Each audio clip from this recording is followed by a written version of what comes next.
Everyone, आज की video में मैं डिस्कस करने वाली हूँ एसएससी सीजीएल 2024 के जो एग्जाम्स हुए थे उसका 12 सितंबर का फर्स्ट शिफ्ट का जीके जीएस का क्वेश्चंस विथ एक्स्ट्रा फैक्ट्स। और ये सेट 10 है। इसके पहले मैंने सेट 1 to 9 डिस्कस कर दिया है, तो उसे अगर आप लोगों ने नहीं देखा है तो उसे ज़रूर देखें। बहुत सारे वीडियोज मेरे चैनल पे एसएससी सीजीएल 2024 का प्लेलिस्ट अलग से बना हुआ है, उसमें मिल जाएगा, तो उसे आप ज़रूर देखें। और इसके साथ साथ अगर आप एसएससी सीजीएल का प्रिपरेशन कर रहे हैं, आगे आने वाले एसएससी सीजीएल के एग्जाम्स को देने वाले हैं, तो ऐसा नहीं है कि बस सीजीएल के जीके जीएस के ही क्वेश्चंस को देखें।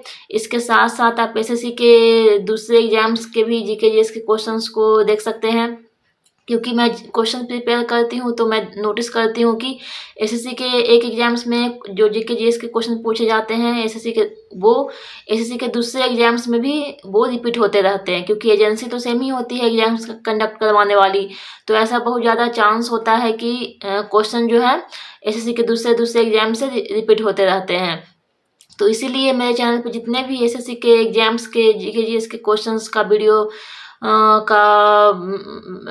वीडियो पड़ा हुआ है, वो सभी वीडियोज आप लोग देखेंगे तो आगे आने वाले एग्जाम्स में जरूर आपको फ़ायदा देखने के लिए मिलेगा। इसलिए आप सारे वीडियोज को देखें। तो सबसे पहले इस चैनल पर जो नए हैं वो चैनल को सब्सक्राइब कर दे, ताकि आप लोगों को प्रीवियस ईयर के जीके जीएस के क्वेश्चंस का वीडियो मिलता रहेगा। और इसके साथ साथ बेल आइकन को प्रेस कर ले, ताकि जब भी मैं वीडियो अपलोड करूँ तो उसका नोटिफिकेशन आप लोग के पास जाता रहेगा। और वीडियो कंप्लीट देखने के बाद वीडियो को लाइक ज़रूर करें और कमेंट सेक्शन में अपना फीडबैक ज़रूर लिखें। और इस वीडियो के पीडीएफ के लिए डिस्क्रिप्शन में दिए गए टेलीग्राम चैनल के लिंक को जरूर ज्वाइन करें, जहां से आप पीडीएफ को रिवाइज कर पाएंगे। तो आइए वीडियो को शुरू करते हैं। तो यहाँ पे जो क्वेश्चंस होंगे एसएससी सीजीएल के, उसमें मैं जो साइंस के क्वेश्चंस जो होंगे उसे मैं डिस्कस नहीं करूँगी, क्योंकि साइंस में जितने भी बायोलॉजी के क्वेश्चंस हैं, फिजिक्स के हैं, केमिस्ट्री के हैं, उसका मैंने अलग से फिजिक्स केमिस्ट्री बायोलॉजी का अलग अलग वीडियो मैंने बना दिया है। उसमें बायोलॉजी का सेपरेट सारे क्वेश्चंस डिस्कस किए गए हैं, फिजिक्स के अलग और केमिस्ट्री के अलग। तो साइंस के क्वेश्चंस के लिए आप वो सारे वीडियोज़ को देखें डिटेल में देखने के लिए, क्योंकि मैं जो ऑलरेडी मैंने डिस्कस कर दिया है क्वेश्चंस को, उसे मैं बार बार डिस्कस करूँगी तो बिना मतलब ही वीडियो सिर्फ लंबी होती जाएगी। इसीलिए साइंस के क्वेश्चंस को मैं यहाँ डिस्कस नहीं करूँगी। उसके लिए आप सीजीएल के जो प्लेलिस्ट हैं वहाँ से आप बायोलॉजी, फिजिक्स, केमिस्ट्री के क्वेश्चंस को डिटेल में वहाँ से देख सकते हैं अलग अलग वीडियोज में।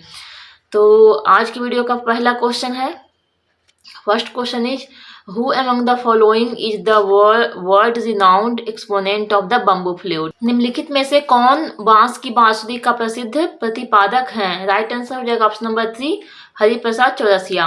तो अब हम लोग जितने भी इम्पोर्टेंट म्यूजिशियन हैं जो अलग अलग म्यूजिकल इंस्ट्रूमेंट को बजाते हैं उनके नेम्स को देख लेते हैं। तो सबसे पहले है सितार। इसमें कौन कौन से हैं? रविशंकर, मुश्ताक अली खान, विलायत खान और निखिल बनर्जी। सरोद के हैं हाफिज खान, अमजद अली खान, अली अकबर खान और अलाउद्दीन खान। उसके बाद है संतूर। इसके हैं शिव कुमार शर्मा। फ्लूट के हैं एन जामनी, हरिप्रसाद चौरसिया, टी.आर. महालिंगम और पन्नालाल घोष। उसके बाद है शहनाई के बिस्मिल्लाह खान। तबला के हैं अल्लाह रखा, जाकिर हुसैन, पंडित शामता प्रसाद, लतीफ़ खान, गुद्दई महाराज और कुमार बोस। उसके बाद है सारंगी के उस्ताद बिंदा खान। सरस्वती बीना प्लेयर्स के हैं, सरस्वती बीना के कौन कौन से प्लेयर्स हैं? इनमें है Veena, Dhanammal, Veena Seshanna, Veena Venkata Giriyappa, Veena Doraiswamy Iyengar, Emani, Sankara, Samba Shiva Iyer, K S. Narayan Swami, Trivandrum R. Venkataraman, S Balachandra, Muthuswami Dikshitar, Doraswamy Iyengar, N K S. Narayan Swami और जयंती कुमारेश। ये सारे सरस्वती बिना प्लेयर्स हैं। चलते हैं नेक्स्ट क्वेश्चन पे, question number 2। What is net investment? शुद्ध निवेश क्या है? राइट आंसर हो जाएगा option number 4, gross investment minus depreciation. तो यहाँ पे बस डायरेक्टली याद रखना है, नेट का मतलब ही होता है कि ग्रॉस से अगर डिप्रिसिएशन को माइनस कर देंगे तो वो हो जाएगा नेट इन्वेस्टमेंट निकल कर आ जाएगा। तो इसीलिए यहाँ पे हो जाएगा डिप्रेसिएशन माइनस कर देंगे तो नेट इन्वेस्टमेंट निकल कर आ जाएगा, इसलिए यहाँ पे हो जाएगा ग्रॉस इन्वेस्टमेंट माइनस डिप्रेसिएशन। चलते हैं नेक्स्ट क्वेश्चन पे, question number 3। India won the ICC main cricket world cup for the first time in which of the following years. Bharat ने निम्नलिखित में से किस वर्ष में पहली बार आईसीसी पुरुष क्रिकेट विश्व कप जीता। राइट आंसर हो जाएगा ऑप्शन नंबर 4, 1983 में। तो ICC men's cricket world cup यानी जो 50 ओवर्स का होता है क्रिकेट, उसमें इंडिया ने सबसे फर्स्ट टाइम कौन से ईयर में ये इंडिया जीता, 1983 में। तो ICC men's cricket world cup के बारे में अब हम लोग डिटेल्स में देख लेते हैं। तो याद रखना है कि ये 50 ओवर्स वाला है। तो इसका फर्स्ट एडिशन हुआ था कब, 1975 में इंग्लैंड में, और लेटेस्ट एडिशन जो हुआ है वो 2023 में हुआ है इंडिया में। इसका जो नेक्स्ट एडिशन होने वाला है वो 2027 में होने वाला है। कहाँ पे, साउथ अफ्रीका, जिम्बाब्वे और नामीबिया में। इसके बाद इसका जो करंट चैंपियन है, यानी कि जो 2023 का जो एडिशन हुआ था उसमें किसने जीता था, ऑस्ट्रेलिया ने, और ये इसका छठा टाइटल था। मोस्ट सक्सेसफुल रहा ऑस्ट्रेलिया, टोटल 6 टाइटल जीता है। और मोस्ट रन किसने लिए, सचिन तेंदुलकर ने 2278 रन। और मोस्ट विकेट किसने लिए, ग्लेन मैकवर्थ ने 71 विकेट लिए हैं। इसके बाद हम लोग इंडिया का परफॉर्मेंस देख लेते हैं इस ICC men's cricket world cup में। तो इंडिया ने होस्ट कब किया, तो 1987 में होस्ट किया, 1996 में किया, 2011 में किया और 2023 में किया, यानी 4 इयर्स इंडिया ने इस क्रिकेट वर्ल्ड कप को होस्ट किया। और चैंपियन कब रहा, तो दो बार चैंपियन रहा, 1983 में और 2011 में। रनर अप कब रहा, तो ये भी 2 बार रहा, 2003 में और 2023 में। और मोस्ट रन किसने लिए, सचिन तेंदुलकर ने 2278 रन। और मोस्ट विकेट किसने लिए, मोहम्मद शमी ने, टोटल 55 विकेट्स। अब हम लोग ICC men's T20 world cup के बारे में देख लेते हैं, यानी ये 20 ओवर्स का जो गेम होता है, क्रिकेट होता है, उसके बारे में। तो इसमें फर्स्ट एडिशन कब हुआ है इसका, 2007 में हुआ है साउथ अफ्रीका में। और लेटेस्ट एडिशन कब हुआ, 2024 में हुआ, वेस्ट इंडीज और यूनाइटेड स्टेट्स में। और नेक्स्ट एडिशन जो होने वाला है वो कहाँ पे होगा, 2026 में होगा, कहाँ पे, इंडिया और श्रीलंका में। इसके बाद इसका जो करंट चैंपियन है, यानी जो 2024 का जो एडिशन हुआ था उसमें किसने जीता था, तो इंडिया ने जीता था। और ये इसका दूसरा टाइटल था इंडिया का। और मोस्ट सक्सेसफुल कौन रहा है, तो इसमें 3 कंट्रीज रहे हैं मोस्ट सक्सेसफुल, इंग्लैंड, इंडिया और वेस्ट इंडीज। ये तीनों ने ही 2-2 टाइटल जीते हैं आज तक में। उसके बाद मोस्ट रन किसने लिया, तो इसमें विराट कोहली ने लिया, 1292 रन लिए हैं। उसके बाद इंडिया का परफॉर्मेंस देख लेते हैं, ये जो T20 का क्रिकेट वर्ल्ड कप है उसमें। तो इसमें इंडिया ने होस्ट कब किया, 2016 में किया। और चैंपियन कब रहा, तो 2 बार चैंपियन रहा, 2007 में और 2024 में। और रनर अप कब रहा, तो 1 बार रनर अप रहा, 2014 में। और मोस्ट रन किसने लिए, तो विराट कोहली ने लिए 1146 रन। और विकेट किसने लिए मोस्ट विकेट्स, रविचंद्रन अश्विन ने लिए 32 विकेट्स। तो ये थे T20 वर्ल्ड कप के बारे में। और ऊपर में मैंने डिस्कस किया क्रिकेट वर्ल्ड कप के बारे में। तो एक 50 ओवर्स वाला गेम था और एक 20 ओवर्स वाले गेम थे। तो दोनों के बारे में ही ये सारे फैक्ट्स मोस्ट इंपॉर्टेंट है, सारे फैक्ट्स को आप लोग को याद रखना है। चलते हैं नेक्स्ट क्वेश्चन पे, question number 4। Match the following institutes with their respective founders of British India. निम्नलिखित संस्थानों को ब्रिटिश भारत के उनके संबंधित संस्थापकों के साथ सुमेलित कीजिए। तो ये दिए गए हैं, इस साइड दिया गया है इंस्टीट्यूट्स और इस साइड दिया गया है उसके फाउंडर के नेम। तो इसे हम लोगों को मैच करना है। तो इसका राइट आंसर हो जाता है 3 का ऑप्शन नंबर 3। तो ए का 4 है, यानी ए में क्या है, एशियाटिक सोसाइटी ऑफ बंगाल। इसके फाउंडर कौन है, तो ये इसके हैं सर विलियम जोन्स। बी का है 3, यानी बी का है संस्कृत कॉलेज ऑफ बनारस। इसे किसने स्टेब्लिश किया, जोनाथन डक्कन ने। उसके बाद सी में है फोर्ट विलियम्स। इसे किसने इसके फाउंडर कौन है, इसके फाउंडर है लॉर्ड वेलेस्ले। और डी में है कलकत्ता मदरसा। इसके फाउंडर हैं वॉरेन हेस्टिंग्स। तो अब हम लोग जितने भी गवर्नर जनरल रहे हैं बंगाल के, इंडिया के, और वायसराय रहे हैं, उन्होंने कौन कौन से इंस्टीट्यूट्स को इस्टेब्लिश किया और क्या क्या उनके टाइम पे इम्पोर्टेंट काम हुए, उसके बारे में देखेंगे। तो सबसे पहले देखेंगे गवर्नर जनरल ऑफ बंगाल के बारे में। तो इसमें सबसे पहले है वॉरेन हेस्टिंग्स। इसका टाइम पीरियड रहा 1772 से लेकर 1785 तक।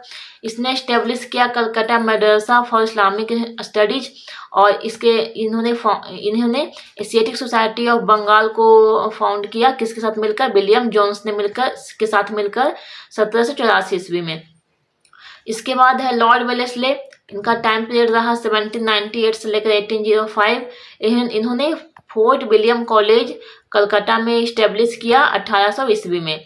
उसके बाद है, तो यहाँ तक में देख सकते हैं कि एक क्या है, कलकत्ता मदरसा, इसके बारे में क्वेश्चन में था, और एक फोर्ट विलियम कॉलेज के बारे में भी था, और एक एशियाटिक सोसाइटी ऑफ बंगाल के बारे में भी था।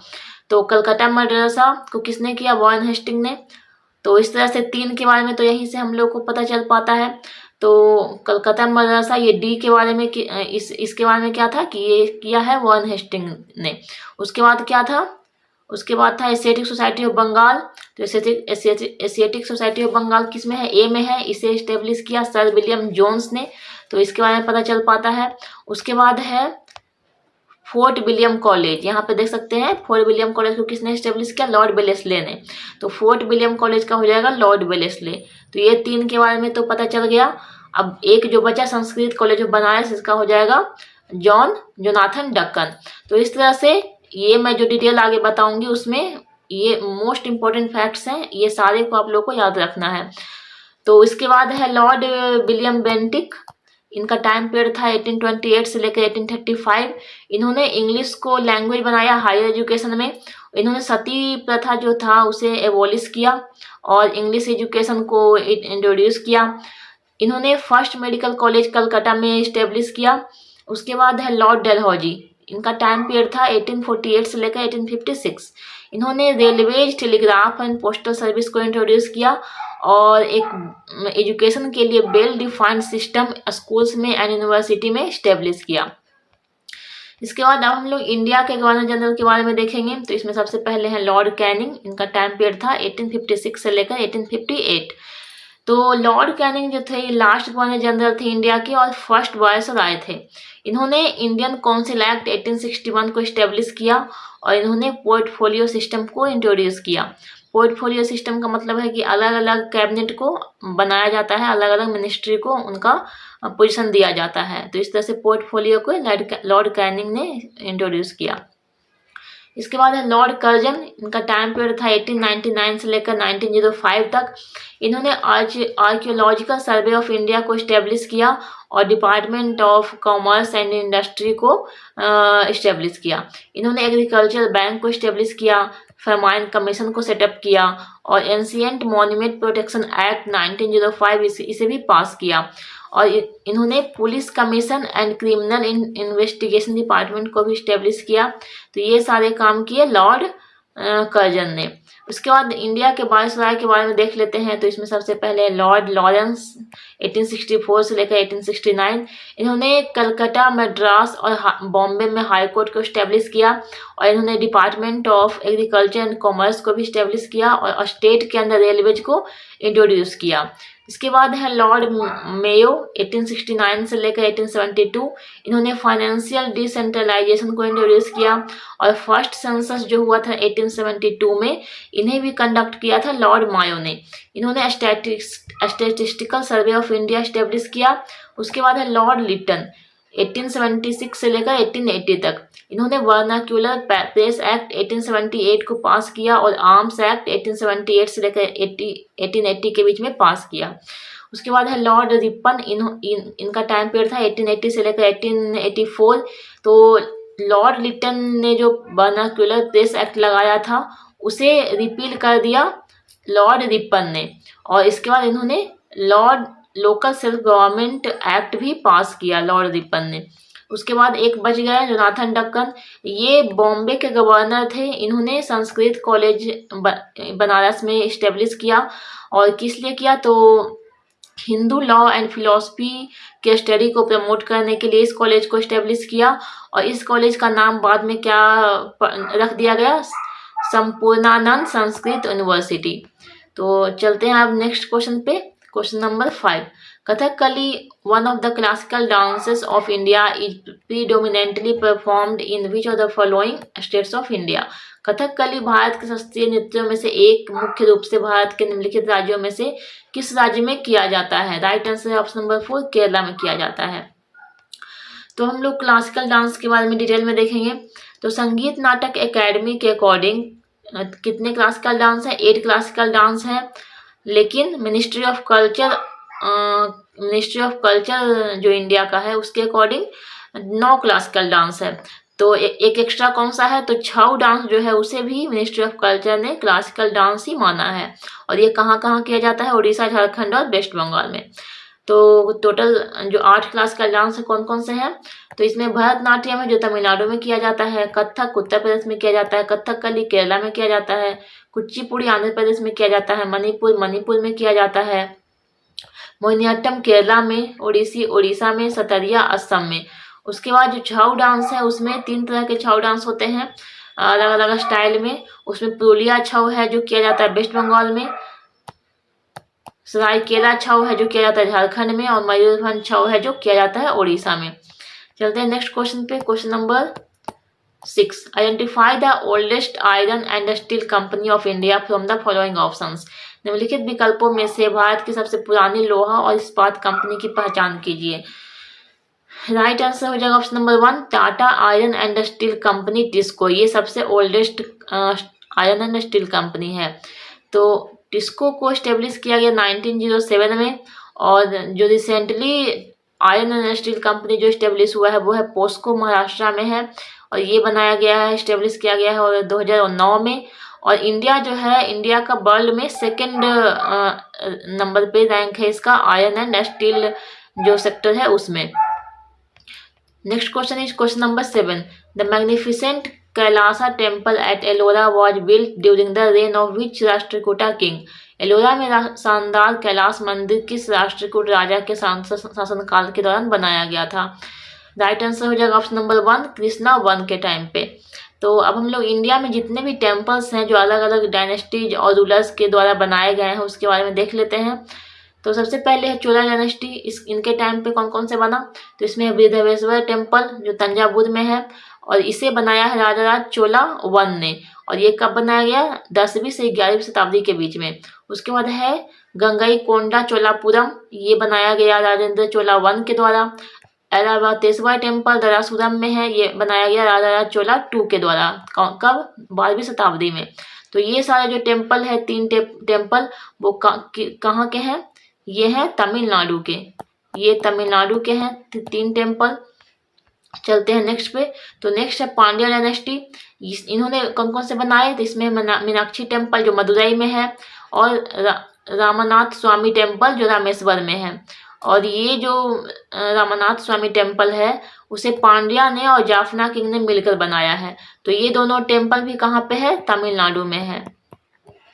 उसके बाद है नेक्स्ट एम्पायर, विजयनगर एम्पायर। तो इसमें है हजारा रामा टेम्पल जो हम्पी में है, इसे बनाया गया कृष्णदेव राया के टाइम पे, और कृष्णा टेम्पल जो हम्पी में है इसे भी बनाया गया कृष्णदेव राया के टाइम पे। तो ये दोनों टेम्पल कहाँ पे है, कर्नाटका में है। उसके बाद है चंदेला डायनेस्टी, इन्होंने बनाया खजुराहो टेम्पल, इसमें ग्रुप ऑफ टेम्पल्स है जो कि बनाया गया चंदेला डायनेस्टी के टाइम पे, और ये 950 से लेकर 1150 एडी के टाइम बीच में बनाया गया। और ये खजुराहो टेम्पल कहाँ पे है, एमपी में है। उसके बाद है गंगा डायनेस्टी, इन्होंने कौन से टेम्पल बनाए, तो इन्होंने सन टेम्पल कोणार्क बनाया, और ये नरसिम्हदेव 1 के टाइम पे बनाया गया, और ये कब बनाया गया, 13वीं शताब्दी में। तो और ये जो टेम्पल है वो कहाँ पे है, ओडिशा में है। उसके बाद है राष्ट्रकूटा डायनेस्टी, इनके टाइम पे कौन कौन सा बना, तो इसमें है कैलाश टेम्पल जो कि एलोरा में है, और ये एक रॉक का टेम्पल है, इसे बनाया किंग कृष्णा 1 ने। और उसके बाद है एलिफेंटा केव, ये भी एलिफेंटा आइलैंड पे लोकेटेड है और इसे राष्ट्रकूटा किंग ने ही बनाया। और ये दोनों कहाँ पे है टेम्पल, ये दोनों कहाँ पे है, महाराष्ट्र में है।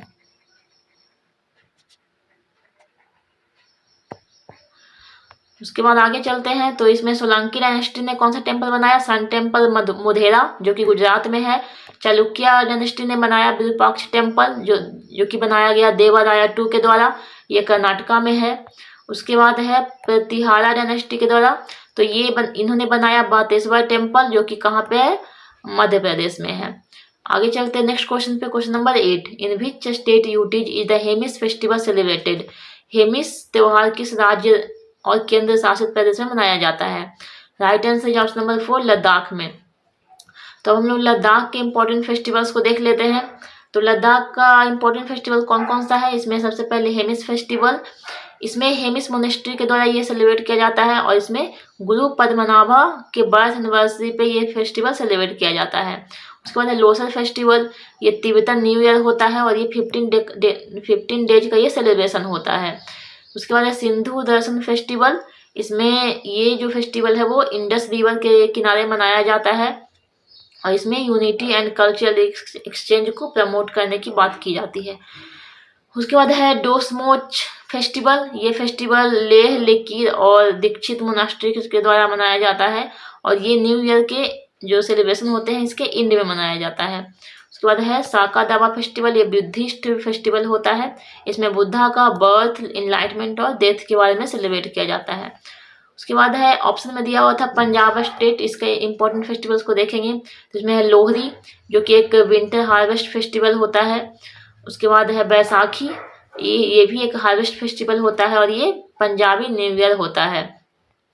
होला मोहल्ला, ये सिख का फेस्टिवल होता है और इसके बाद है गुरु पर्व जो कि सिख गुरु के बर्थडे पे सेलिब्रेट किया जाता है। उसके बाद नेक्स्ट स्टेट है सिक्किम, यहाँ पे कौन कौन से फेस्टिवल सेलिब्रेट किए जाते हैं तो इसमें है लोसुंग जिसे नामसुंग भी बोला जाता है, ये सिक्किम का न्यू ईयर का फेस्टिवल होता है। सागा दावा, तो सागा दावा सिक्किम में भी मनाया जाता है और लद्दाख में भी मनाया जाता है। ये क्या होता है, बुद्धिस्ट का फेस्टिवल होता है जिसमें बुद्धा के बर्थ, इनलाइटमेंट और डेथ के बारे में सेलिब्रेट किया जाता है। उसके बाद है बोमचू, ये तासिंगडिंग मोनास्ट्री के द्वारा मनाया जाता है ये फेस्टिवल। और इसके बाद है पांग लहाबसोल, ये एक यूनिक फेस्टिवल होता है जो कि सिक्किम के गार्जियन डाइटी माउंट कंचनजोंगा के वर्शिप के लिए ये वर्शिप किया जाता है इसमें। उसके बाद है लक्षद्वीप, इसमें ईद उल फित्र, ईद उल अधा, मिलाद उन नाबी और मुहर्रम, ये सारे फेस्टिवल लक्षद्वीप में मनाए जाते हैं। Next question, question number 9, which of the following is the largest artificial lake of Asia. निम्नलिखित में से कौन सी एशिया की सबसे बड़ी कृत्रिम झील है। राइट आंसर हो जाएगा ऑप्शन नंबर 2, भोपाल लेक।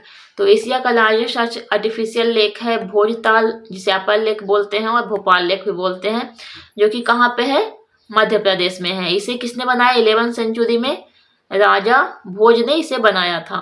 उसके बाद है एशिया का स्मॉलेस्ट लेक, तो ये है बेंगची लेक जो कि चाइना में है, ये वर्ल्ड का भी स्मॉलेस्ट लेक माना जाता है। और वर्ल्ड का लार्जेस्ट लेक कौन सा है, तो ये कैस्पियन सी है, ये एरिया के हिसाब से सबसे लार्जेस्ट लेक है। इसका एरिया कितना है, 371,000 किलोमीटर स्क्वायर और ये लोकेटेड है कहाँ पे, यूरोप और एशिया के बीच में। नेक्स्ट क्वेश्चन है question number 10, in 2002 Zakir Hussain became the youngest percussionist to be honoured with which award. 2002 में जाकिर हुसैन किस पुरस्कार से सम्मानित होने वाले सबसे कम उम्र के ताल वादक बने। तो राइट आंसर हो जाएगा ऑप्शन नंबर 3, पद्म भूषण। तो अब हम लोग इम्पोर्टेंट म्यूजिशियंस के नेम को देखेंगे और उन्हें कौन कौन से अवार्ड मिले उसके बारे में देखेंगे। तो सबसे पहले भारत रत्न किन किन लोगों को मिला, तो सबसे पहले इसमें है एम एस सुब्बालक्ष्मी, इन्हें 1998 में ये भारत रत्न का अवार्ड मिला। ये कर्नाटिक सिंगर थे और ये फर्स्ट म्यूजिशियन थे जिन्हें भारत रत्न दिया गया। उसके बाद है रविशंकर, इन्हें 1999 में से ये अवार्ड मिला, ये एक सितार प्लेयर थे। लता मंगेशकर को 2001 में मिला, ये एक प्लेबैक सिंगर थी। उस्ताद बिस्मिल्लाह खान को 2001 में मिला, ये एक शहनाई प्लेयर थे। पंडित बिस्मिल्लाह जोशी, भीमसेन जोशी जिनको 2009 में मिला, ये एक इंडियन क्लासिकल वोकलिस्ट थे। और भूपेन हजारिका को 2019 में मिला, ये एक सिंगर, लिरिस्ट और फिल्म मेकर थे। तो ये सारे लोगों को भारत रत्न दिया गया है।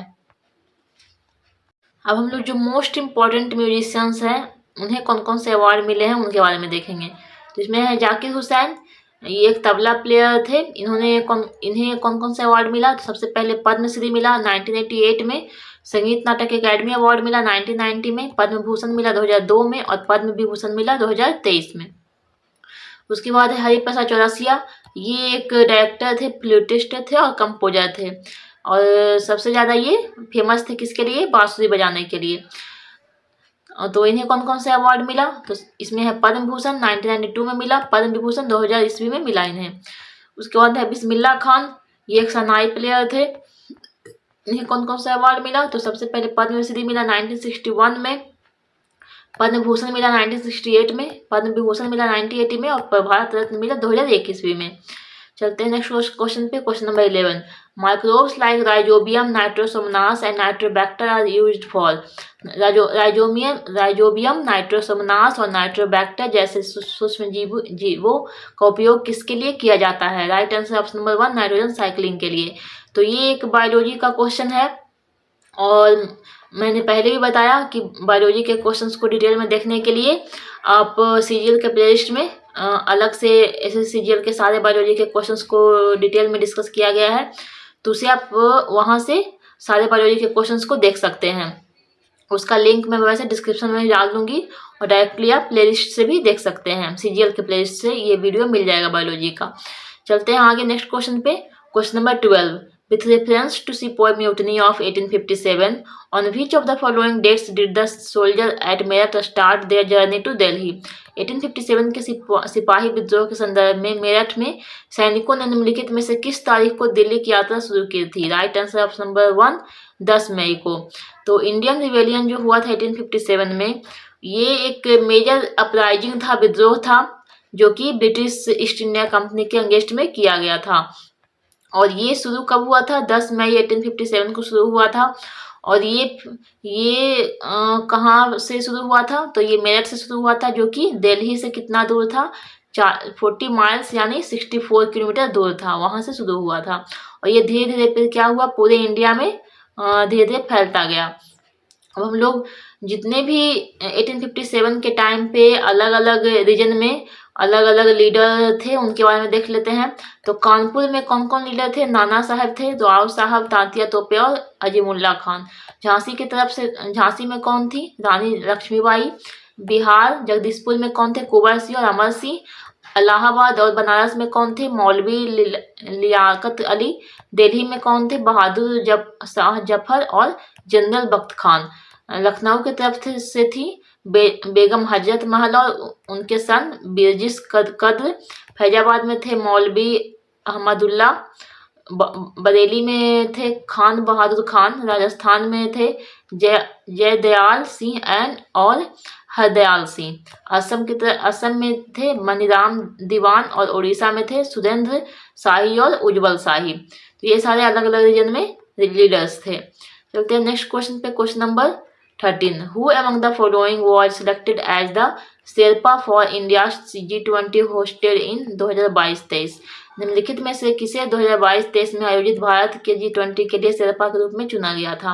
Right answer option number 4, Amitabh Kant. तो ये करंट अफेयर का क्वेश्चन है। नेक्स्ट क्वेश्चन है question number 14, Purvanchal Himalaya does not comprise of. Purvanchal Himalaya में शामिल नहीं है, तो कौन शामिल नहीं है। राइट आंसर हो जाएगा option number 2, Pir Panjal range. Remaining जो नागा हिल, मणिपुर हिल्स और मिजो हिल्स है वो पूर्वांचल हिमालय में आता है। तो पूर्वांचल हिमालय को ईस्टर्न हिमालय के नाम से भी जाना जाता है। और इसमें कौन कौन सा हिल्स आता है, तो इसमें पटकई हिल्स, नागा हिल, मणिपुर हिल, मिजो हिल्स और गारो खासी जयंतिया हिल्स इसमें शामिल है। ये बने हुए हैं किससे, सेडिमेंट्री रॉक से बने हुए हैं और इसमें डेंस फॉरेस्ट भी है और जो वैलीज हैं वो पैरेलल है एक दूसरे के और डेंस पैरेलल है। नेक्स्ट क्वेश्चन है question number 15, in which year did India make it's Olympic debut in hockey. Bharat ने हॉकी में ओलंपिक की शुरुआत किस वर्ष में की। राइट आंसर हो जाएगा ऑप्शन नंबर 4, 1928 में। तो ये एक ओलंपिक से रिलेटेड क्वेश्चन है और मैंने ओलंपिक का जितना भी फैक्ट हो सकता है ओलंपिक के बारे में, सारे फैक्ट्स को मैंने एक अलग वीडियो में कवर किया है। उससे बाहर कुछ भी ओलंपिक्स के क्वेश्चन नहीं पूछे जा सकते हैं, तो इसीलिए उस वीडियो को आप ज़रूर देखें। तो उसका लिंक मैं डिस्क्रिप्शन में दे दूंगी। और वैसे आप प्लेलिस्ट एक बना हुआ है important topics for all government exams, वहाँ से ये वीडियो मिल जाएगा ओलंपिक का, तो वहाँ से भी आप इसे देख सकते हैं। चलते हैं नेक्स्ट क्वेश्चन पे, question number 16। Question number 16 is, a student on his school assignment is taking a session on how to make compost at home for using it at a park. Which fundamental duties is he performing? एक छात्र अपने school assignment पर एक park में इसका उपयोग करने के लिए घर पर खाद बनाने के तरीके पर एक सत्र ले रहा है। वह कौन सा मौलिक कर्तव्य निभा रहा है? राइट आंसर हो जाएगा option number 4, to protect and improve the natural environment. तो अब हम लोग फंडामेंटल ड्यूटीज़ के बारे में डिटेल में देख लेते हैं। तो फंडामेंटल ड्यूटीज जो है वो पार्ट 4A में डिस्कस किया गया है, और ये कौन से आर्टिकल में है? तो इसका आर्टिकल है 51A। इसमें बताया गया है जो फंडामेंटल ड्यूटीज है वो एक क्या है, मोरल ऑब्लिगेशन है, और ये लीगली इन्फोर्सिएबल नहीं है। यानी कि अगर फंडामेंटल ड्यूटीज को अगर कोई वायलेट करता है, तो जिस तरह से फंडामेंटल राइट को वायलेट करने पे सुप्रीम कोर्ट या फिर हाई कोर्ट जा सकते हैं, किसी भी कोर्ट में रिट फाइल कर सकते हैं, उसी तरह से इसमें नहीं ऐसा हो सकता है। फंडामेंटल ड्यूटीज के वायलेट करने पे ये लीगली इन्फोर्सिएबल नहीं है, इसके वायलेट होने पे आप कोर्ट नहीं जा सकते हैं। इसे ऐड किया गया है 42nd अमेंडमेंट एक्ट 1976 में, और इसका पर्पस क्या है? इसका पर्पस है लोगों को सोसाइटी में उनका ड्यूटी क्या है, एक सिटीजन होने का ड्यूटी क्या है, नेशन में क्या ड्यूटी बनता है, और किस तरह से लोग डिसिप्लिन और कमिटमेंट के सेंस को प्रमोट कर सकते हैं, उसके लिए इस फंडामेंटल ड्यूटीज को बनाया गया है। ये जो पार्ट 4A है, इसे कॉन्स्टिट्यूशन में बाद में ऐड किया गया। ये जब 1950 में कॉन्स्टिट्यूशन बनाया गया था उस समय ये नहीं था, ये बाद में ऐड किया गया। ये क्या है, नॉन जस्टिएबल है। जिस तरह से DPSP directive principle of state policy non justiciable है, उसी तरह से फंडामेंटल ड्यूटीज भी नॉन जस्टिएबल है। जैसे कि मैंने बताया कि इसके वायलेट होने पे आप कोर्ट नहीं जा सकते, ये जस्टिएबल नहीं होता है। और 6 जनवरी को फंडामेंटल ड्यूटी डे के रूप में मनाया जाता है। अब जो इंडिया का फंडामेंटल ड्यूटी है वो कितना है? टोटल 11 है। इसमें कौन कौन से ऐसे देखेंगे? तो सबसे पहला है नेशनल फ्लैग और नेशनल एंथम को रिस्पेक्ट करना है। सेकंड में है फ्रीडम के लिए स्ट्रगल करना है। थर्ड में है सोवरेनिटी एंड इंटीग्रिटी को प्रोटेक्ट करना है। फोर्थ में है जब भी नेशनल सर्विस का नीड हो, इंडिया के नेशनल सर्विस का नीड हो, उसके लिए हमेशा क्या करना है, उसके लिए तैयार रहना है और कंट्री को डिफेंड करना है। फिफ्थ में है ब्रदरहुड यानी भाईचारे के स्पिरिट को डेवलप करना है। सिक्स में है कंपोजिट कल्चर को प्रिजर्व रखना है। 7 में है नेचुरल एनवायरनमेंट को प्रिजर्व रखना है। तो इसी से क्वेश्चन में पूछा गया था नेचुरल एनवायरनमेंट से, ये भी एक फंडामेंटल ड्यूटीज है। 8th में है ह्यूमैनिटी एंड टेम्पल को डेवलप करना है। 9th में है पब्लिक प्रॉपर्टी को सेफ रखना है और वायलेंस को अवॉइड करना है। 10th में है लाइफ में ऑल स्फीयर्स में एक्सेलेंस के लिए हमेशा ट्राई करना है। 11th में है कि हर पेरेंट्स और गार्जियन को अपने चिल्ड्रन को 6 से 14 वर्ष के बीच में बच्चे को स्कूल मैंडेटरी भेजना है। चलते हैं नेक्स्ट क्वेश्चन पे, question number 17। In August 2022, the Ministry of Social Justice and Empowerment launched the DASH scheme with an aim to provide comprehensive rehabilitation services to people engaged in begging in 75 municipalities. अगस्त 2022 में सामाजिक न्याय और अधिकारिता मंत्रालय ने 75 नगर पालिकाओं में भीख मांगने वाले लोगों को व्यापक पुनर्वास सेवाएं प्रदान करने के उद्देश्य से डैश योजना शुरू की। ये योजना कौन सा है? राइट आंसर हो जाएगा ऑप्शन नंबर 3, स्माइल 25। तो ये करंट अफेयर का क्वेश्चन है। नेक्स्ट क्वेश्चन है क्वेश्चन नंबर 18।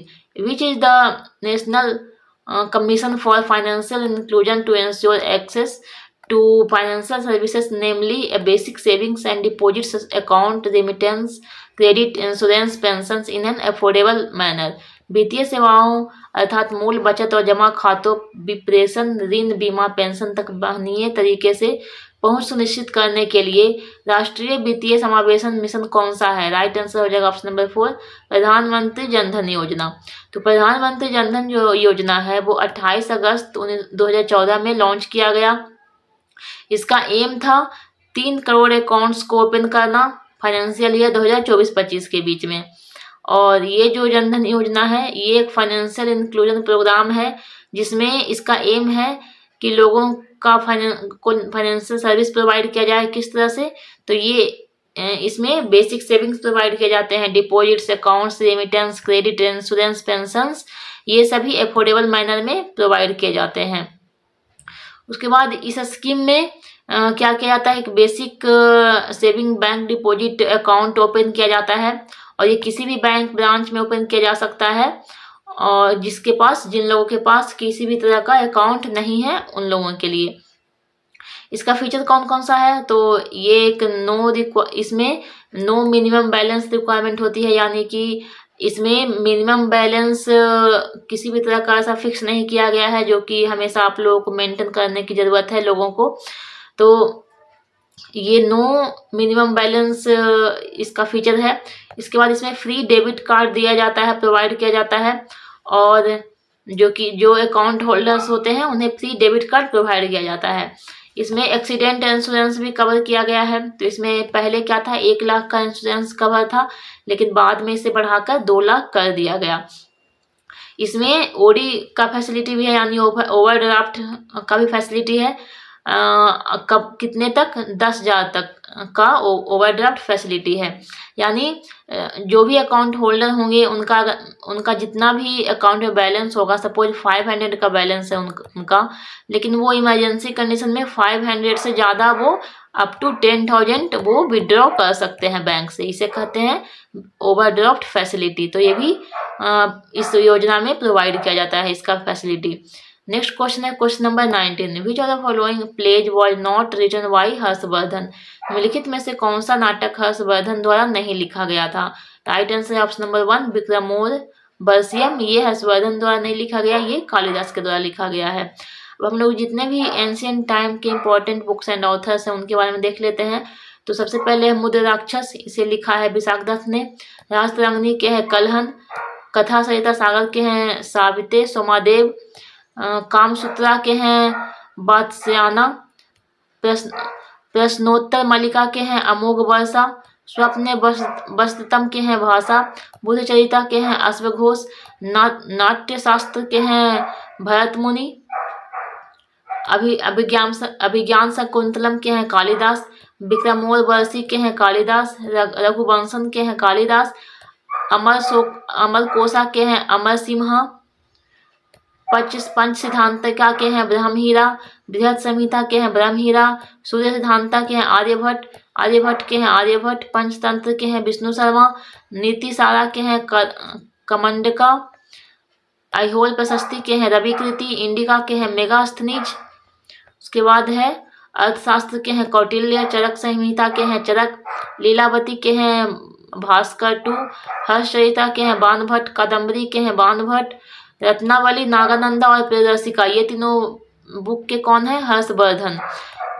गाथा सप्तशती के हैं हाला। अष्टाध्यायी के हैं पाणिनि। महाभाष्य के हैं पतंजलि। मृच्छकटिका के हैं शुद्रक। गीता गोविंदा के हैं जयदेव और नवरत्ना के हैं वीरसेन। चलते हैं नेक्स्ट क्वेश्चन पे, question number 20। The organisms that do not have a defined nucleus और organelles are classified into dash kingdom? जिन जीवों में एक परिभाषित नाभिक या अंग नहीं होते उन्हें डैश किंगडम में वर्गीकृत किया जाता है। राइट आंसर हो जाएगा ऑप्शन नंबर 3, मोनेरा। तो जिस भी सेल में न्यूक्लियस जो होता है वो डिफाइंड नहीं होता है उसे कहते हैं प्रोकैरियोटिक सेल, और जिस भी सेल में क्या होता है न्यूक्लियस डिफाइंड होता है उसे कहते हैं यूकैरियोटिक सेल। तो प्रोकैरियोटिक सेल जो होता है वो मोनेरा किंगडम में होता है। और ये क्वेश्चन जो है 5 किंगडम क्लासिफिकेशन से दिया गया है, जो कि जिसमें होता है Monera, protista, fungi, Plantae, Animalia, ये 5 किंगडम होते हैं। तो ये जो टॉपिक है 5 किंगडम क्लासिफिकेशन उसे भी मैंने डिटेल में पढ़ाया है अलग वीडियो में। तो वो वीडियो आप लोगों के साइंस का प्लेलिस्ट एक बना हुआ है, वहाँ से मिल जाएगा, और वैसे मैं इसे प्लेलिस्ट में भी डाल दूंगी। नेक्स्ट क्वेश्चन है क्वेश्चन नंबर 21, और ये जो टॉपिक है 5 किंगडम क्लासिफिकेशन, उसे तो आप लोगों को बिल्कुल मैंडेटरी देखना ही चाहिए, क्योंकि यहाँ से क्वेश्चन जिस भी एग्जाम्स में बायोलॉजी से क्वेश्चन पूछे जाते हैं उस एग्जाम्स में इस टॉपिक से जरूर क्वेश्चन पूछे जाते हैं, इसलिए 5 किंगडम क्लासिफिकेशन का टॉपिक मोस्ट इंपॉर्टेंट है, इसे आप जरूर देखें। नेक्स्ट क्वेश्चन है question number 21, which article of the constitution of India provides that there shall be a vice president of India. Bharat के संविधान में के किस अनुच्छेद में यह प्रावधान है कि भारत का एक उपराष्ट्रपति होगा? राइट आंसर है ऑप्शन नंबर 2, आर्टिकल 63। तो अब हम लोग सारे ही ऑप्शंस में जो आर्टिकल्स दिए गए हैं उसके बारे में देख लेते हैं। तो आर्टिकल 61 में प्रेसिडेंट का जो इम्पीचमेंट होता है उसका किस तरह से प्रोसीड्योर होगा उसके बारे में बताया गया है। आर्टिकल 63 में बताया गया है कि इंडिया में एक वाइस प्रेसिडेंट होगा। आर्टिकल 65 बताता है कि जब प्रेसिडेंट का अब्सेंट हो या फिर किसी भी तरह का कैजुअल वैकेंसी हो प्रेसिडेंट के पोजीशन में, तो वाइस प्रेसिडेंट प्रेसिडेंट के रूप में काम करेगा। उसके बाद है आर्टिकल 62, इसमें बताया गया है कि अगर प्रेसिडेंट का ऑफिस वैकेंट है, वैकेंसी है, उसे फिल करने के लिए जल्द से जल्द इलेक्शन करवाया जाए और उसके इस वैकेंसी को पूरा किया जाए, इसके बारे में बताया गया है आर्टिकल 62 में। इसके बाद है जितने भी आर्टिकल्स हैं उसमें से मैंने 49 आर्टिकल्स को सेपरेट इसका लिस्ट बनाया है जो कि बार बार एग्जाम्स में रिपीट होते रहते हैं। तो सबसे पहले article 1, name and territory of the union. Article 3, formation of new states and alteration of areas, boundaries और names of existing states. Article 14, equality before the law. Article 16, equality of opportunity in matters of public employment. Article 17, abolition of untouchability. Article 19, protection of certain rights regarding freedom of speech, etc. Article 21, protection of life and personal liberty. Article 21A, right to elementary education. Article 25, freedom of conscience and free profession, practice and propagation of religion. Article 30, right of minorities to establish and administer educational institutions. Article 32, remedies for enforcement of fundamental rights including writs. Article 40, organisation of village panchayat. तो ये जो article 32 है इसमें Ritz के बारे में दिया गया है, तो ये किसके लिए है, कहाँ पे इन्फोर्समेंट किया जाएगा, सुप्रीम कोर्ट में इसके अकॉर्डिंग जाया जाता है। तो आर्टिकल 40 है आगे, इसमें है organisation of village panchayat. Article number 44, uniform civil code for the citizens. Article 45, provision for early childhood care and education to children below the age of 6 years। Article 50, separation of judiciary from the executive. Article 51, fundamental duties. Article 72, powers of president to grant pardon, suspend, remit और commute sentences in certain cases. Article number 74, Council of Ministers to aid and advise the President. Article 76, Attorney General of India. Article 110, definition of money bills.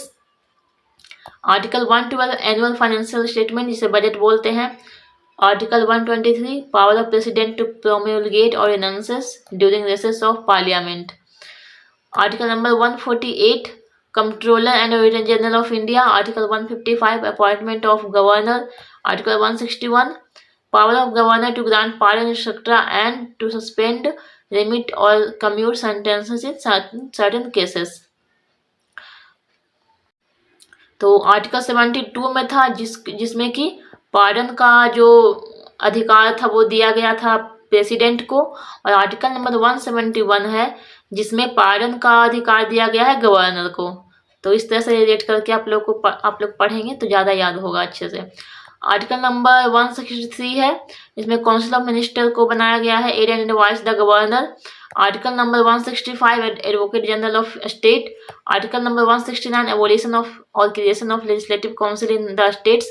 Article 170, composition of legislative assemblies in the states. Article number 178, speakers and deputy speaker of the legislative assembly.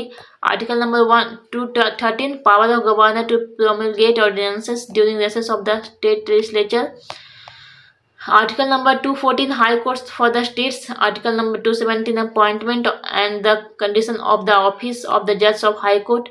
Article number 226, power of high courts to issue certain writs.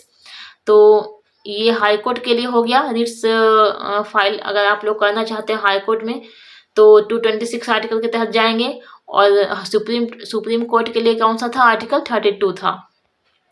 Article number 243B constitution of panchayat, article number 243C composition of panchayat, article number 243G powers authority and responsibility of panchayat, article number 243K election of the panchayat, election to the panchayat, article number 280 finance commission, article number 300A person not to be deprived of property save by authority of law right to property, article number 315 public service commission for the union and for the states, article number 320 finance function of public service commissions, article number 324 इसमें क्या है, election commission, article number 330 reservation of seats for scheduled caste and scheduled tribe in the house of people, article 352 national emergency है इसमें, article 356 इसमें presidents rule है, constitutional emergency, article 360 इसमें है financial emergency, और आर्टिकल नंबर 368 इसमें है amendment करने के लिए, कॉन्स्टिट्यूशन में अमेंडमेंट करना है तो पार्लियामेंट को पावर दिया जाता है आर्टिकल नंबर 368 के अकॉर्डिंग।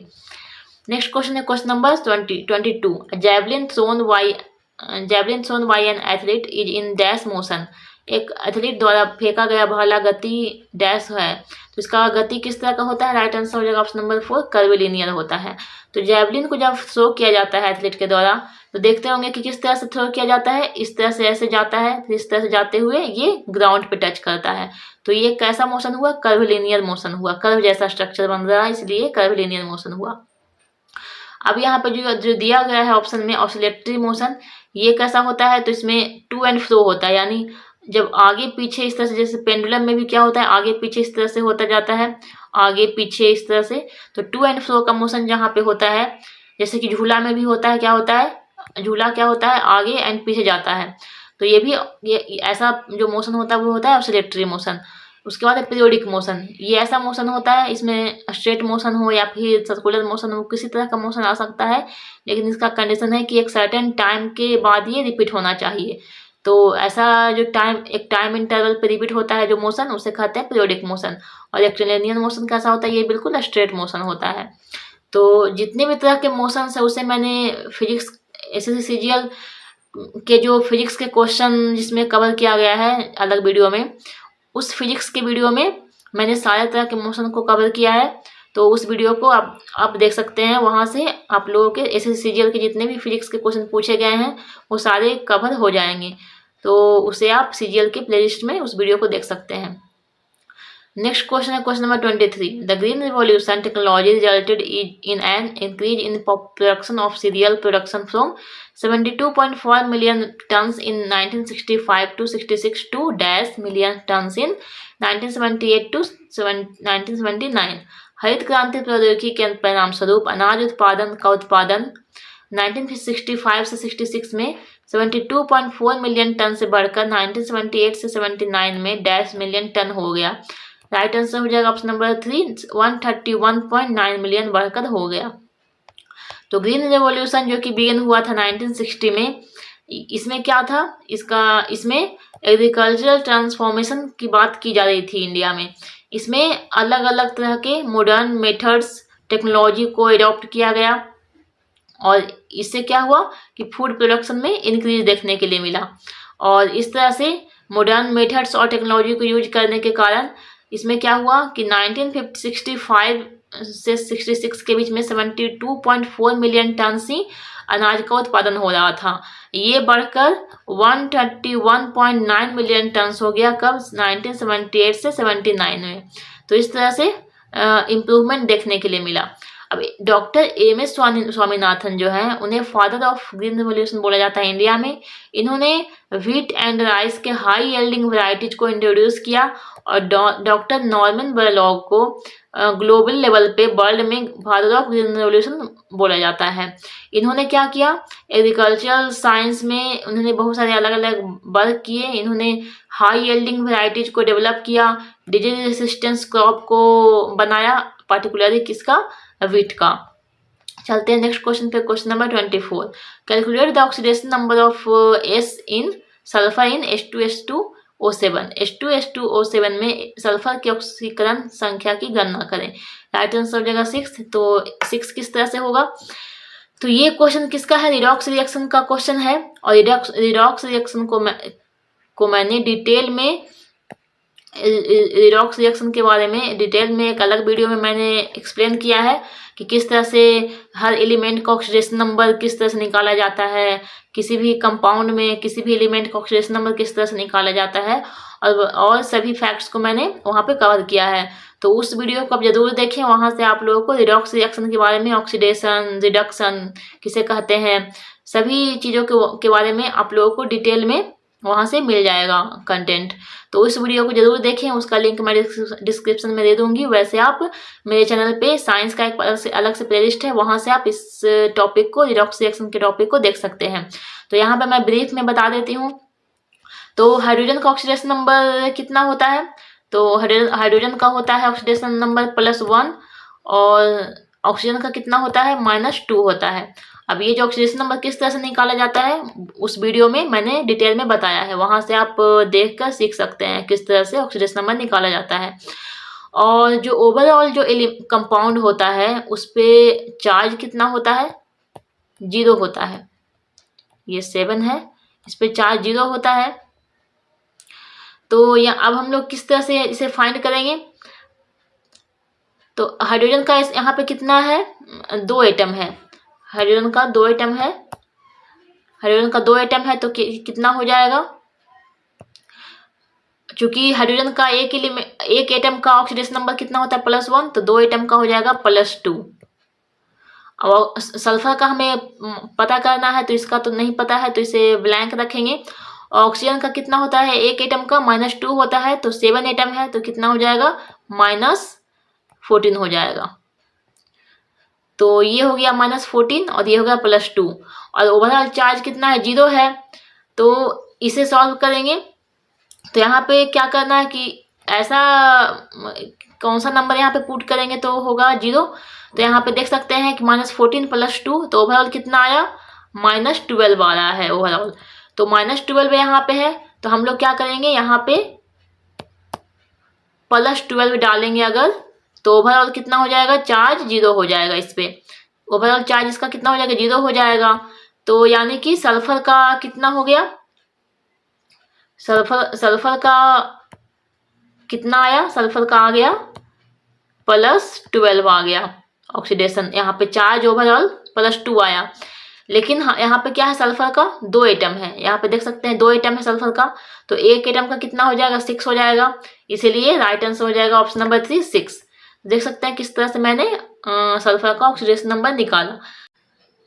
तो यहाँ पे S2 हो जाएगा। यहाँ पे सिर्फ सल्फर नहीं होगा, सल्फर का यहाँ पे क्योंकि 2 एटम है तो S2 यहाँ पे लिखेंगे। तो S2 का टोटल चार्ज कितना हो जाएगा?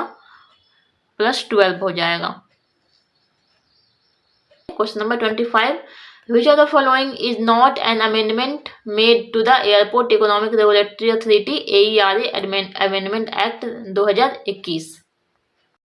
निम्नलिखित में से कौन सा हवाई अड्डा आर्थिक नियामक प्राधिकरण संशोधन अधिनियम 2021 में किया गया संशोधन नहीं है? राइट आंसर हो जाएगा ऑप्शन नंबर 4। इसमें बोला है major airport is one which has an annual traffic of minimum 35 lakh passengers.